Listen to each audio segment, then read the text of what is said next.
ደረጃን ይረከባል።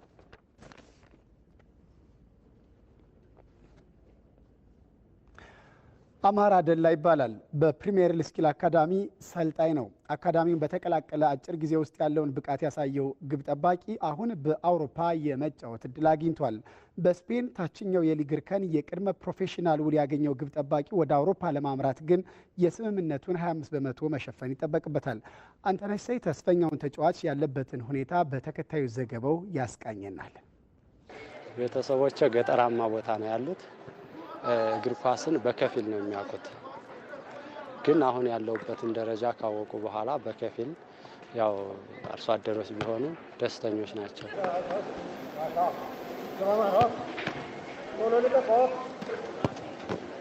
ስሜ አማራ ደላ ይባላል። የመጣሁት ከአማራ ክልል ምዕራብ ጎጃም ዞን ደቡብ ሜጫ ወረዳ ነው።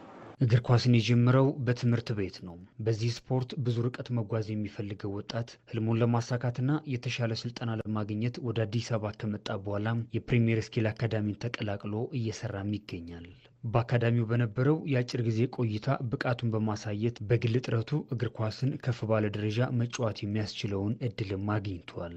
እድሉ ያገኘሁት አካዳሚያችን ብዙ ጊዜ የሚጫወተው ውጭ ሀገር ነው። በአውሮፓ ሀገራት ነው የሚጫወተው። እንደምታየው ትሬኒንጋችን ፕሮፌሽናል ትሬኒንግ ነው የሚሰጡን። እያንዳንዱ ትሬኒንግ ይቀረጻል። እኔም የራሴ ሶሻል ሚዲያ ላይ አካዳሚው ስም ነው የተገኘ።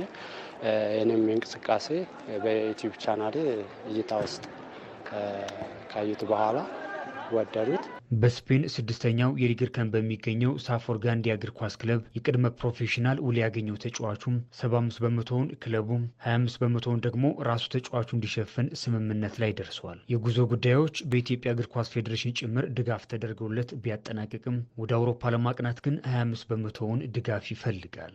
ምስራቅ ዩሮፕ ስፔን ሀገር ቫለንሻ ከተማ እግር ኳስ ክለብ ተቀብሎኛል።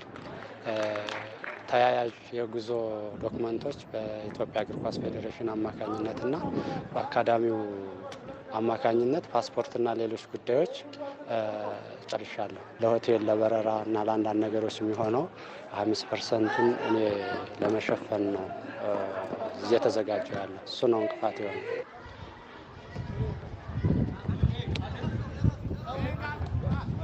አሁን ላይ ሲመጣ የነበረበትና አሁን ላይ ያለበት ነገር በጣም ጥሩ ነው። ጥሩ እየሰራ ነው። ፍላጎቱ በጣም ሀይ ነው። ባለው ሶሻል ሚዲያ ላይ ተጠቅሞ ያው ውጭ ሀገር ስፔን ሀገር ውስጥ ቫሌንሻ ከተማ ውስጥ ላይ አንድ ክለብ ላይ ኮንታክት አድርጎ እዛ እየሞከረ ያለበትን እድል ኮንትራት ልከውለት ያን በመጠባበቅ ላይ ያለ ልጅ ነው። ኮንትራቱ የ75% ስፖንሰርሺፕ ነው ለሱ። 25%ቱ በራሱ ከቨር ማድረግ አለበት። የቪዛ ፕሮሰሱን የፕሌን ቲኬቱን ምናምን ጨምሮ ሌላ 25% እዛ ይጠበቅበታል። ይህንን እድል ለመጠቀም ማለት ነው። ስለዚህ ድጋፍ የሚያስፈልገው ምኖች ላይ ነው? የፋይናንሻል ድጋፎች ናቸው። ሞር እዛ ያለው 75% ወጪውን የተሸፈነው 25%ቱ ከዚህ ነው ራሱን የሚለው። ከዛ ውጭ ያሉ የነሰሰሪ ዶክመንቶችን ለትራቨል የሚያስፈልጉትን ነገሮች በሙሉ አካዳሚው ያግዘዋል። ክለብ ኦልሬዲ ተስማምተን ጨርሰናል። ስምምነት ላይ ደርሰናል። በአካዳሚውም በእግር ኳስ በኢትዮጵያ እግር ኳስ ፌዴሬሽን እውቅና አግኝቷል። የኔ ጉዞ ማለት ነው። ግብ ጠባቂው አማራ ደላ አሁን ያገኘው የውጭ ድል ተሳክቶለት የተሻለ ስልጠና ቢያገኝ የልጅነት ህልሙ የሆነውን የኢትዮጵያ ብሔራዊ ቡድንን የማገልገል ፍላጎቱን ለማሳካት እንደሚያግዘውም ይገልጻል። ማንኛውም እግር ኳስ ተጫዋች የመጨረሻ ሌቭል ደርሶ ማሳካት የሚፈልገው የብሔራዊ ቡድን መለያ መልበስ ነውና የመጨረሻ ምኞቴ ብሔራዊ ቡድን ማሊያን መልበስ ነው። የውጭ ሀገር እድሎች ደግሞ ያንን ነገር እንዳሳካ የበኩሉን ድርሻ ይወጣል። ምክንያቱም እዛ ከሄዱ በኋላ የተሻለ ትሬኒንግ የተሻለ ልምድ ነው የምናገኘው እና ማክሲመም ሌቭል በዛ ደረጃ እንደሚገኝ ተስፋ አደርጋለሁ። እኔ ፕሮፌሽናል ሆኜ ሀገሬን ማገልገል ነው የምፈልገው ነው የሚለው ሁልጊዜ የሚያነሳው ነገር። እንደ ሀገር ደግሞ እኛም ሳቲስፋክሽን የሚኖረን የሆነ ቦታ አንድ ሰው ቢደርስልን በጣም ደስተኛ የምንሆነው ናሽናል ቲም ደርሶ የኛን ስም ማስጠራት ነው እንጂ ሌላ የተለየ እንትን አይኖርም እና በቻልነው መጠን ይሄ ነገር እንዲሳካለት ኢንዲቪጁዋል ትሬኒንጎችን በማመቻቸት ቪዲዮዎችን በማሳየት እያገዝነው ነው። እኛ ጋር ያጣውን ነገር እዛ በደንብ ያገኛል። ያን ካገኘ ማለት ደግሞ የተሻለ ጎልኪፐር መሆን አድቫንቴጅ አለው በብዙ መንገዶች። እኛ ሀገር ላይ ሲሰራ ፋሚሊ ችግር ሊኖር ይችላል።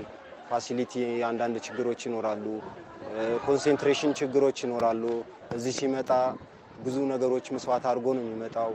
እዛ ደግሞ ያ አይደለም፣ ትኩረት አድርጎ ኳስና ኳሱ ላይ ብቻ ስለሆነ ብዙ ነገሮች የሚያገኛቸው ነገሮች አሉ። ከኛ የተሻለ እዛ ጥሩ ነገር ያገኝቶ ይለወጣል ብዬ ነው እኔም